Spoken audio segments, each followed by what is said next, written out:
We reviewed what has happened over the past year. We were gratified with the depth and breadth of the economic engagement of our two countries. From the first ever preferential trade and investment mission led by Commerce Secretary Gine Ramundo, to the co-hosting of the Indo-Pacific Business Forum here in Manila, and to the series of dialogues dealing with aviation, science and technology, energy, space, and cybersecurity, we have done much and accomplished much equally in charting a path towards our objectives of stable, sustainable, and secure economic growth. We are committed to following through on the ongoing cooperation with the Millennium Challenge Corporation and the Indo-Pacific Economic Framework and the Partnership for Global Infrastructure and Investment. In this regard, we look towards identifying and implementing projects for investment in the Luzon Economic Corridor.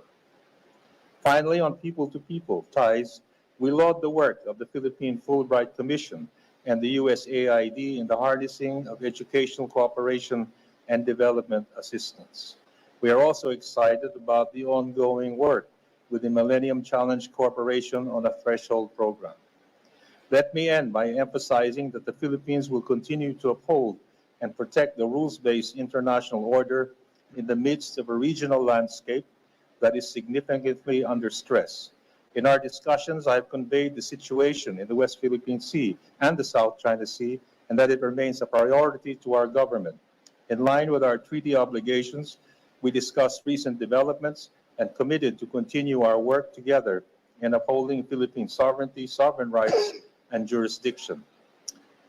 I would like to thank again my partner, Secretary Teodoro of the DND, and our counterparts and friends, Secretaries Blinken and Austin, for the candid, constructive, and comprehensive discussions we had today on this historic, first ever Philippine-U.S. 2+2 ministerial dialogue in Manila.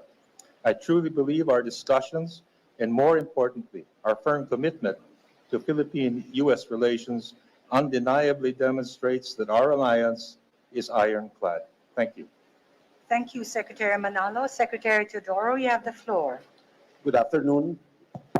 Good afternoon, ladies and gentlemen. It has indeed been an honor to welcome Secretaries Blinken and Austin, Secretary Manalo to Camp Aguinaldo for today's 2+2. Today, as we convene the fourth 2+2 meeting between us, we continue the important conversation that began between our defense establishments in 2002, not only in words, but backed up by concrete accomplishments.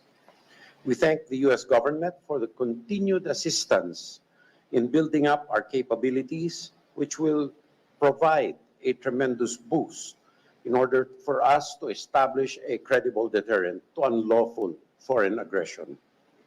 We discussed security assistance roadmap that will bolster our sustainability, interoperability, redundancy, and effectiveness.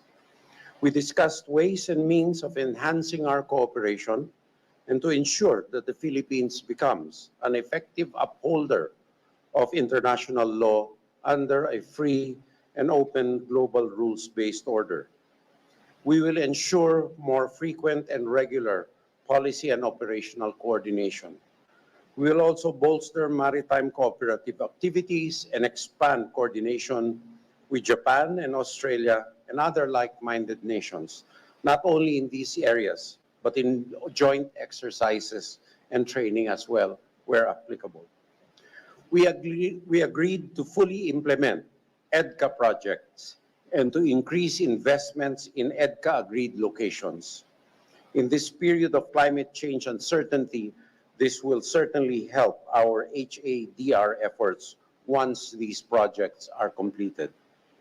We will cooperate in cybersecurity by advancing the capabilities of both the DND and the AFP, not only in terms of capabilities, but also in terms of cooperation in threat detection and protection and in joint advanced technological development.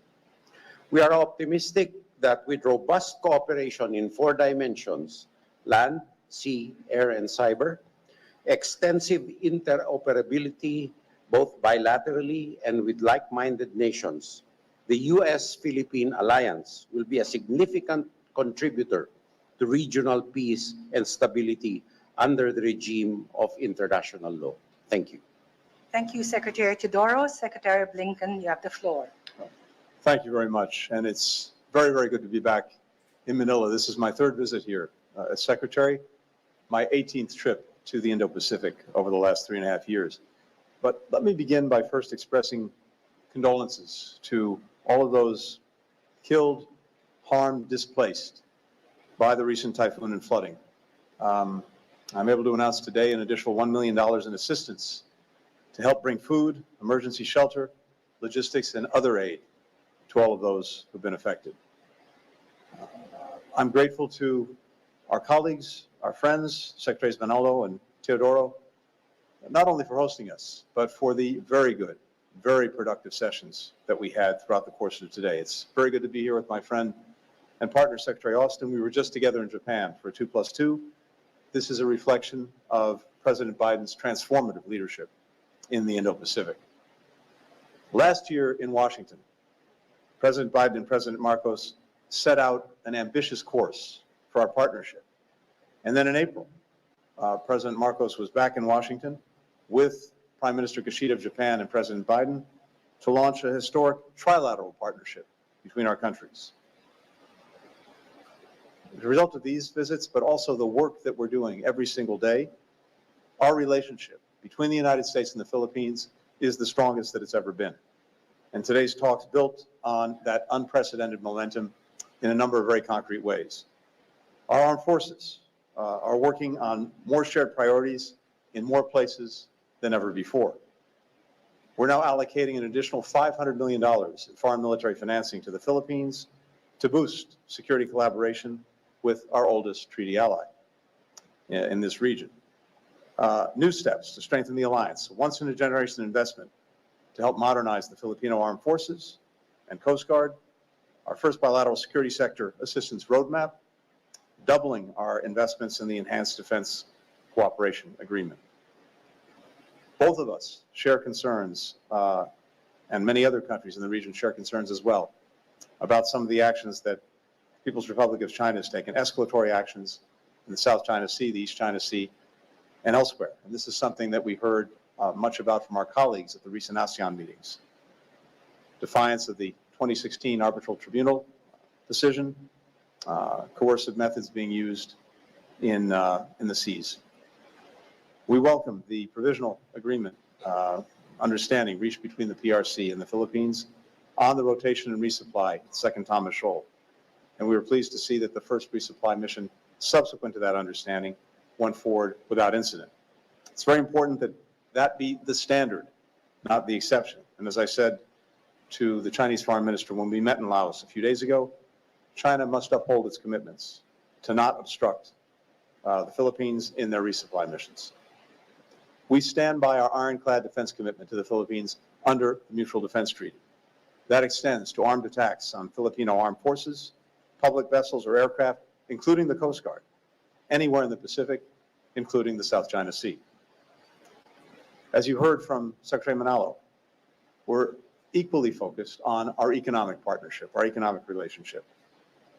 This is really comprehensive security, not just our military and physical security, but also our economic security and our joint resilience.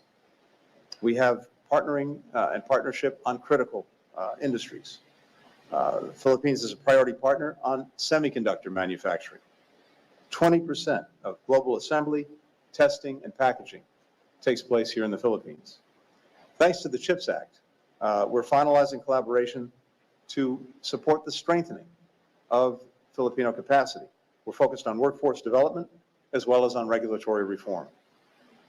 We're also investing in high-quality, high-impact infrastructure via the Luzon Economic Corridor, connecting key economic hubs, Subic Bay, Clark, Manila, Batangas, and doing this through investments in rail, in port modernization, in clean energy, in semiconductor supply chains, in agribusiness.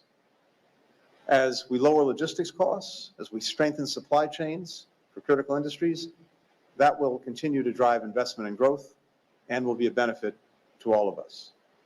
And this is supported by coordinated action, including coordinated action between the United States and Japan. All of this part of the historic trilateral cooperation that our presidents inaugurated just a few months ago. Finally, we're advancing energy security and the clean energy transition. This month, our bilateral civil nuclear cooperation agreement entered into force, and we talked today about next steps, including helping to develop a safe, secure, and modern civil nuclear sector. We are living in an incredibly complex moment, and as a result, the partnership between our countries is more important than ever, and our commitment to growing it now and for the years ahead is resolute. Thank you. Thank you, Secretary Blinken. Secretary Austin, please. Thank you. Secretary Teodoro, Secretary Manalo, it's great to be back in Manila for another 2+2 ministerial dialogue. Many thanks to you both for your tremendous hospitality. Before I begin, like Secretary Blinken, I am thinking about everyone who was affected by the typhoon and flooding here several days ago. Please know that the United States will always stand with you. As President Biden says, our countries share a strong partnership and also a strong friendship, enriched by millions of Filipino Americans living all across the United States. So we're here to build on that extraordinary foundation. We're working to advance our shared vision of a free and open Indo-Pacific. And together, we're taking bold steps to strengthen our alliance. Today, as you heard, Secretary Blinken and I announced that we are poised to deliver a once-in-a-generation investment to help modernize the armed forces of the Philippines and the Philippine Coast Guard. We're working with the U.S. Congress to allocate $500 million in foreign military financing to the Philippines. Now, this level of funding is unprecedented, and it sends a clear message of support for the Philippines from the Biden-Harris administration, the U.S. Congress, and the American people. Today, we also concluded the first ever bilateral security sector assistance roadmap. Now, that roadmap will ensure that our mutual investments go toward the most important capabilities. We also reaffirmed the Department of Defense that the Department of Defense intends to more than double our investments at enhanced defense cooperation agreement locations across the Philippines. President Biden's budget request this year includes more than $128 million to fund important EDCA infrastructure projects. And U.S. government investment in these locations extends beyond the Department of Defense. For example, USAID plans to pre-position disaster relief supplies at an EDCA location later this year. That will allow the department to work alongside our Philippine allies to rapidly provide humanitarian assistance in times of need. Now, during our meeting, we also reaffirmed that the Mutual Defense Treaty remains the bedrock of our alliance. And let me be clear. The Mutual Defense Treaty applies to armed attacks on either of our armed forces, aircraft, or public vessels anywhere in the South China Sea. Together, we also discussed how to make our alliance even more secure through technology and security and cyber cooperation. We reiterated our shared intent to conclude a general security of military information agreement by the end of the year. And that's crucial to our shared cybersecurity goals. And finally, we underscored the importance of working even more closely with like-minded allies and partners, including Australia and Japan. This is part of what I've described as the new convergence in the Indo-Pacific. And we can see that new convergence right here. The United States, the Philippines, and our other allies and partners are operating together more closely and capably than ever. And we're working together to ensure a free and open region. So it's been a great day for our alliance here in Manila. Jibo, Ricky, Tony, thanks for your vision and your leadership. And I am confident that our two proud democracies will continue to deepen our alliance. So with that, we look forward to your questions. Thank you, Secretary Austin. Thank you, Secretaries. We will now proceed to the question and answer portion. We will entertain 4 questions, one each directed to each secretary. May I call Liz Frieden of Fox News for her question directed to Secretary Austin. Liz? Yes. Thank you. Secretary Austin, having just spoken with Israeli Defense Minister Gallant yesterday, do you believe an Israeli operation in Lebanon is imminent? And can Israel fight both Hamas and Lebanese Hezbollah at the same time and win? For Secretary Blinken, the U.S. is investing an unprecedented amount of money and resources to the Philippines. Why now? And why is the Philippines relevant to a potential invasion of Taiwan?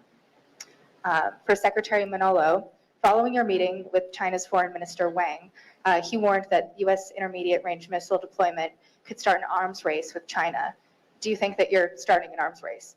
Liz, that's And 3 questions. but It's supposed one to be more, one question for Secretary Austin.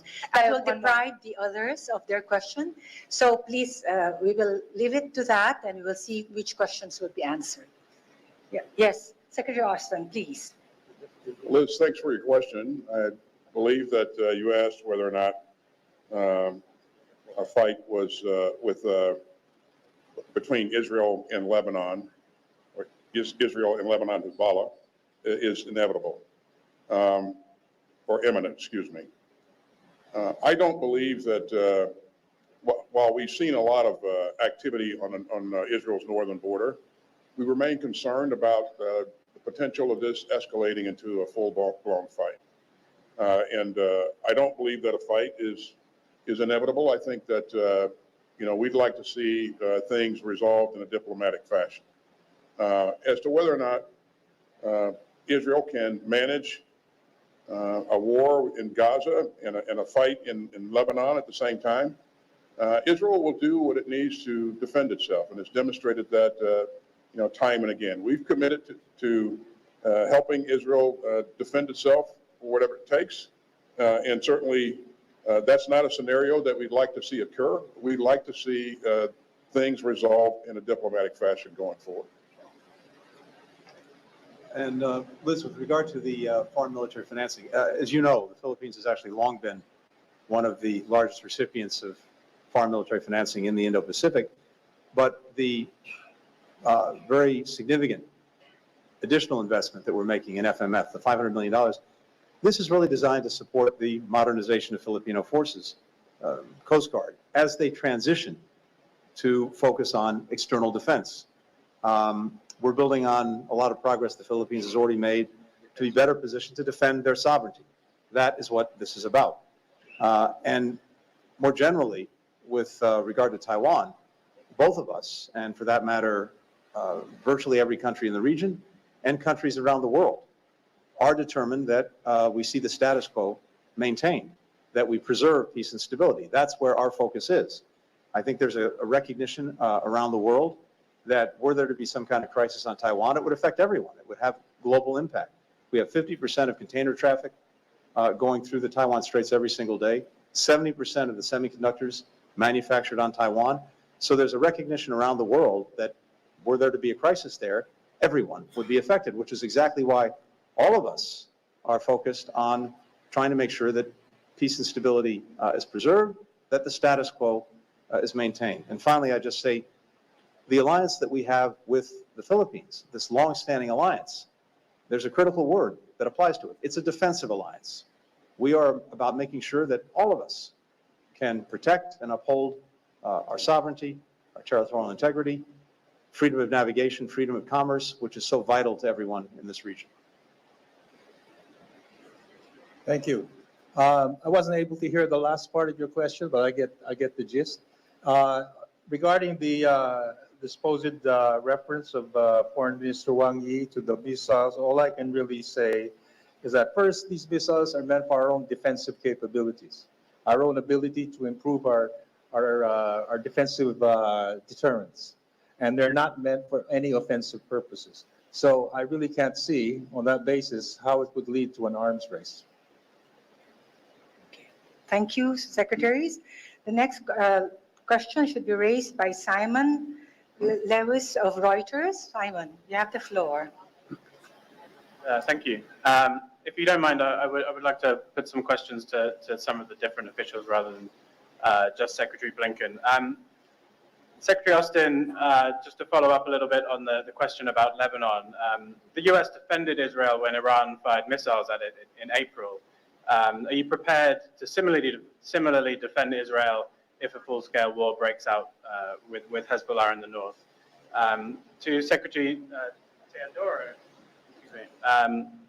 your country and China appear to have different interpretations of the Second Thomas Shoal resupply agreement. You say that no prior notification or inspections are required for the resupply. Can you share details of what the agreement says? And do you intend to press ahead with resupply missions on that basis, even if China doesn't agree with your interpretation?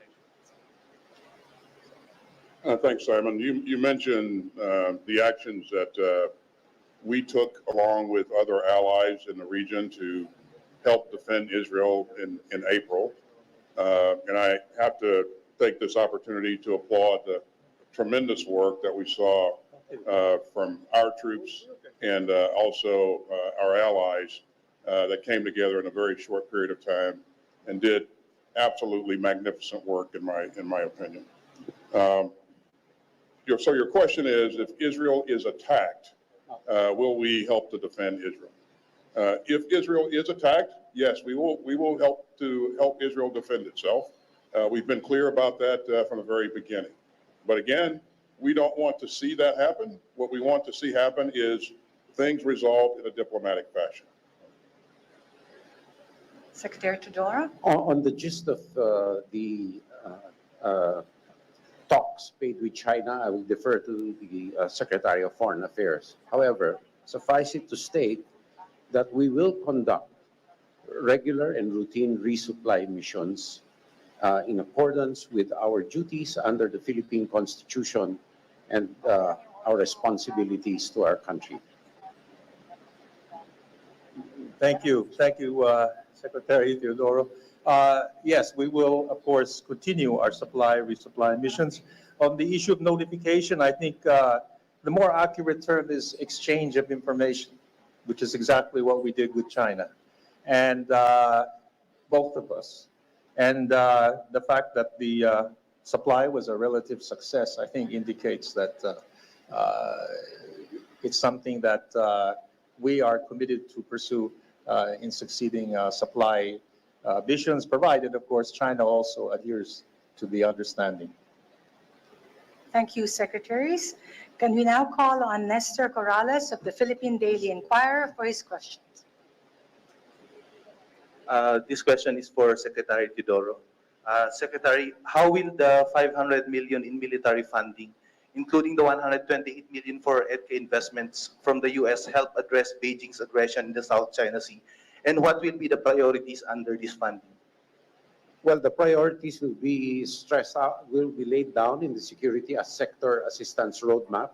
Naturally, a lot of our inherent hardening capabilities are included, like cyber capabilities and the like.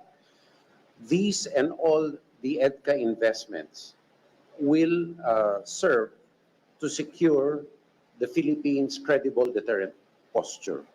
Every peso or dollar spent on hardening Philippine capabilities to defend itself and to deter unlawful aggression will be a plus against any threat actor, whether it be China or anyone.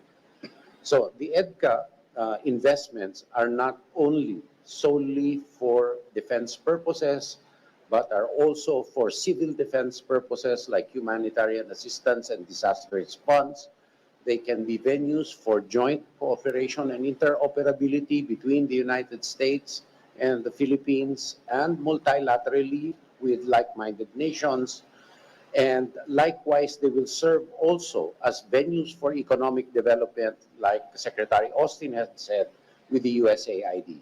So these are not monodimensional, but multidimensional investments that will help the development of the country and help to deter unwanted and unlawful aggression by building a credible deterrent posture. Thank you, Secretary Teodoro. last question, Joyce Rocamora from PNA. Good afternoon. The rest of the ministers may also wish to answer. What assurance has the U.S. given to the Philippines and the rest of Asia, including Japan and South Korea, that its strong security support would continue in case of a leadership change in the U.S. after the November elections? And in relation, the GSOMIA was also mentioned. Can you expound more on that?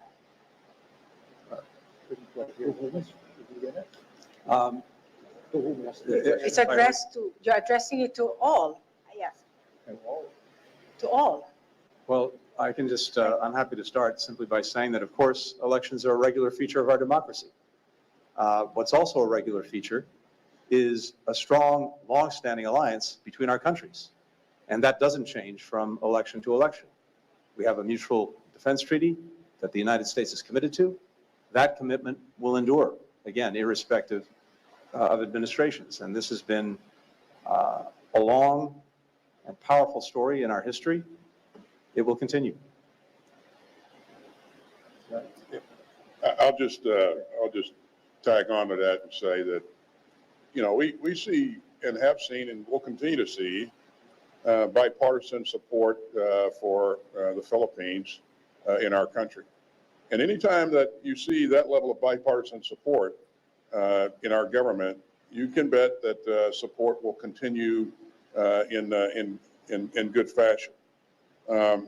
You know, I've said a number of times that we're more than allies, we're family. And I would also say that I cannot imagine a day when the United States of America and the Philippines are not the best of friends, the best of allies. So I think, again, we continue to enjoy bipartisan support, and that's going to happen going forward in the future. Well, I think I can only add to that and just say that the Philippine-U.S. alliance and friendship has withstood the test of time. We've officially been partners for 7 decades, but it even goes beyond that. And in all those years, our relationship is held firmly, and in fact has only grown more productive. And in fact, now we could even say our relationship is at a high point. But let me say that the fundamental factors accounting for all of that is not only our shared adherence to democratic values, to social justice, but also the strong people-to-people relationship, which has really been the bedrock of our relationship. And I can say that aside from having shared interests, a shared strategic outlook, I think all those factors will combine to ensure that our relationship continues beyond perhaps 7 decades and even more. So I think that is the best way to describe the state of our relationship. I believe our relationship is based on 2 fundamental things. First is sustainability. Our engagements have always been on the principle of sustainability and not one-off, one-time things. Secondly, we share principles, fundamental principles of adherence to international law and a rules-based international order. And both countries, and not only the United States, but like-minded partners realize that building up the Philippine credible deterrent posture is vital to ensuring the rule of international law in the Indo-Pacific, particularly in our region. No partisan political position can denigrate from these fundamental principles because these are good things, right things that should be encouraged and developed. So I do not see any partisan political detraction from our positions because they are based on principle. Secondly, in terms of the GSOMIA question earlier, it is an attempt and an exercise, a continuing exercise to develop our operational security, which is a required stepping stone for our development of an armed force and a defense establishment with increasing sophistication to deal with vulnerabilities and with unpredictabilities in the future defense situation and picture. Thank you. Thank you very much. Thank you, secretaries, for this joint press conference. Thank you, DFA Press Corps and members of the media joining the U.S. delegation. Can we request the secretaries for one photo opportunity in front, for one photo opportunity for the press, and then we will conclude this press conference.